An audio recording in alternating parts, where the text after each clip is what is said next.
હે મનુષ્ય, તું રોજ બહાર ફરતો રહે છે, રસ્તાઓ પર, લોકોમાં, મોબાઈલમાં, શોરમાં, પણ ક્યારે તું પોતાની અંદર ગયો છે ખરું?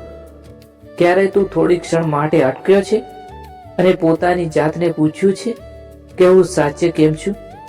શ્રી કૃષ્ણ કહે છે, જે મનુષ્ય આખી દુનિયા જીતવા નીકળે છે પણ પોતાની અંદર જોવાનું ભૂલી જાય છે, તે બહાર હસતો હોય છે પણ અંદરથી ખૂટી જતો હોય છે.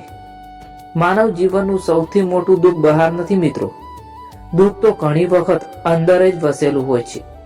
એવું દુઃખ જેને તું રોજ દબાવે છે, એવું દુઃખ જેને તું કોઈને કહી શકતો નથી, એવું દુઃખ જે સમય આવે ત્યારે ફાટી નીકળે છે અને ત્યારે તને રોવાનો પણ સમય નથી મળતો, પસ્તાવો કરવાનો પણ સમય નથી મળતો. તું રોજ કહે છે બાદમાં જોઈશ, હમણાં સમય નથી, હમણાં કામ છે. પણ શ્રી કૃષ્ણ પૂછે છે, જો તું હમણાં પોતાને ન જુએ તો પછી ક્યારે જોશે? જીવન કોઈ લાંબી ગેરંટી નથી આપતું. શ્વાસ અંદર જાય છે પણ બહાર આવશે એની કોઈ ખાતરી નથી. એટલા માટે કૃષ્ણ કહે છે, દરરોજ દિવસમાં થોડો સમય પોતાની જાત સાથે વિતાવો. બહાર નહીં, અંદર ઉતરો. થોડી ક્ષણ આંખો બંધ કરો. મનને પૂછ, તું શાંત છે કે થાકેલો? શરીરને પૂછ, તું આરામમાં છે કે તું માત્ર ચાલવામાં આવી રહ્યો છે? કારણ કે શરીર જ્યારે બોલે છે ત્યારે મન સાંભળતું નથી, અને મન જ્યારે રડે છે ત્યારે માણસ તેને મજબૂરી કહીને ચૂપ કરાવી દે છે. શ્રી કૃષ્ણ કહે છે, જે મનુષ્ય પોતાને સાંભળતો નથી એ એક દિવસ દુનિયા સામે તૂટી પડે છે.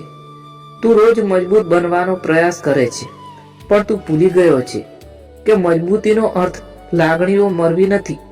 મજબૂતીનો અર્થ છે લાગણીઓને સમજવી. તું હસે છે પણ તું શું ખુશ છે? તું જીવતો છે પણ શું તું જીવન છે? ઘણા લોકો રોજ જીવતા રહે છે પણ પોતાનું જીવન ક્યારેય જીવતા નથી. શ્રી કૃષ્ણ કહે છે, મનુષ્ય જ્યારે પોતાની અંદરની પીડાને અવગણે છે ત્યારે એ પીડા સમય સાથે રોગ બની જાય છે, ક્રોધ બની જાય છે અથવા ખાલીપણું બની જાય છે. અને સૌથી મોટું દુઃખ એ છે કે આ દુઃખ બહાર નથી દેખાતું. લોકો કહે છે એ તો બધું બરાબર છે, પણ કોઈ નથી સમજતું, કોઈ નથી પૂછતું કે તું ખરેખર કેમ છે. એટલા માટે શ્રી કૃષ્ણ કહે છે, તું પોતે પોતાનો મિત્ર બન. પોતે પોતાની સાથે બેસ. પોતે પોતાની અંદર ઝાંખી કર. દિવસમાં 5 મિનિટ, 10 મિનિટ માત્ર પોતાને આપ. એ સમયે કોઈ મોબાઈલ નહીં, કોઈ દુનિયા નહીં, કોઈ તુલના નહીં, માત્ર તું અને તારો શ્વાસ. શ્વાસ આવે છે, શ્વાસ જાય છે અને તું તેને જોતો રહે છે. આ સમયે મન જે બોલે છે એને ભાગવા ના દે, એને દબાવવા ના દે, એને સમજવાનો પ્રયાસ કર. કારણ કે જે દુઃખ આજે તું સમજ છે એ દુઃખ કાલે તને તોડી નહીં નાખે.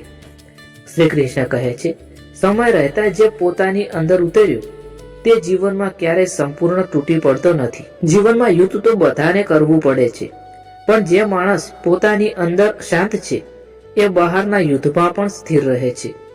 અર્જુન પણ કામતો હતો, એ પણ તૂટી રહ્યો હતો, પણ કૃષ્ણ તેને બહાર નહીં, એને અંદર જોવાનું શીખવ્યું હતું. શ્રી કૃષ્ણ કહે છે, અર્જુન, તું તારી નજર બહારના પરિણામ પર રાખે છે, પણ તારી સાચી લડાઈ અંદર છે. આ વાણી આજે તારે માટે છે, કારણ કે તું રોજ લડે છે જવાબદારીઓ સાથે, અપેક્ષાઓ સાથે અને પોતાની અંદરની અવાજ સામે. પણ યાદ રાખ, જે મનુષ્ય પોતાના અંદરનું દુઃખ ઓળખી લે છે તે દુઃખ તેનો શત્રુ નહીં, તેનો ગુરુ બની જાય છે. શ્રી કૃષ્ણ કહે છે, જે દુઃખને તું ઓળખી લે છે એ દુઃખ તને બાંધી શકતું નથી, પણ જે દુઃખને તું અવગણે છે એ જ દુઃખ એક દિવસ તારી કેદ કરી લે છે. માણસ આખી જિંદગી બીજાના પ્રશ્નો હલ કરતો રહે છે, પરિવાર માટે, સમાજ માટે, જવાબદારીઓ માટે, પણ પોતાને પૂછવાનું ભૂલી જાય છે, હું ક્યાં અટવાયો છું? તું થાકેલો છે પણ તું એ થાકનો સ્વીકાર કરતો નથી.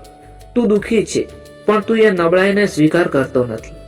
શ્રી કૃષ્ણ કહે છે, દુઃખ સ્વીકારવું એ નબળાઈ નથી, દુઃખને સમજવું એ જાગૃતિ છે.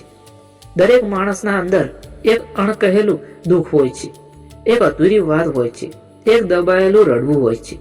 અને સૌથી ભયાનક વાત એ છે, આ દુઃખને કોઈ દેખતું નથી. દુનિયા તને પૂછે છે, કામ કેમ ચાલી રહ્યું છે, પૈસા બરાબર છે ને, બધું ઠીક તો છે ને? પણ પછી કોઈ પૂછતું નથી તારું મન કેમ છે. એટલા માટે જ શ્રી કૃષ્ણ કહે છે, તું પોતે પોતાને પૂછવાનું શરૂ કર. કારણ કે જે પ્રશ્નો તું પોતાને નથી પૂછતો એ પ્રશ્નો જીવન તને એક દિવસ દુઃખના રૂપમાં પૂછે છે. તું કહે છે, હું મજબૂત છું, પણ અંદર ક્યાંક તૂટી રહ્યો છે.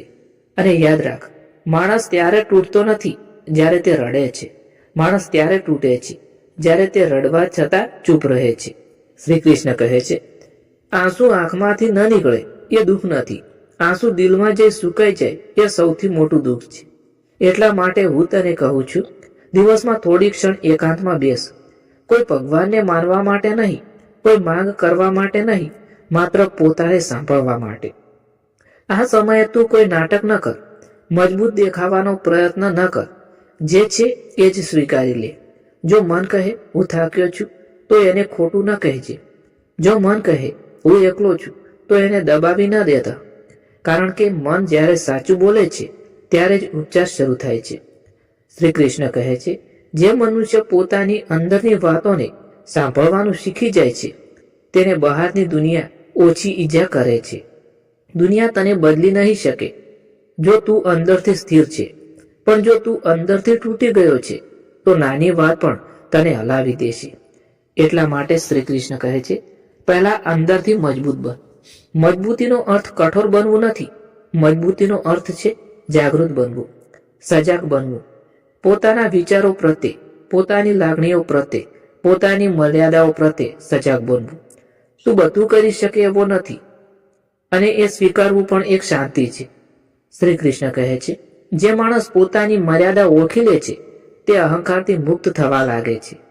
અને જ્યાં અહંકાર ઘટે છે ત્યાં શાંતિ વધે છે. જીવનમાં દરેક લડાઈ જીતવા જેવી નથી. કેટલીક લડાઈ છોડવી પણ વિજય જ હોય છે. દરેક દુઃખને સહન કરવું જરૂરી નથી.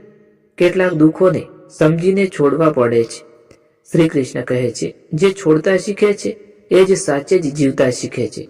ધન્યવાદ. જય શ્રી કૃષ્ણ. જય શ્રી મહાકાળી માં. જય શ્રી સતી માં. જય શ્રી ગોગાજી મહારાજ.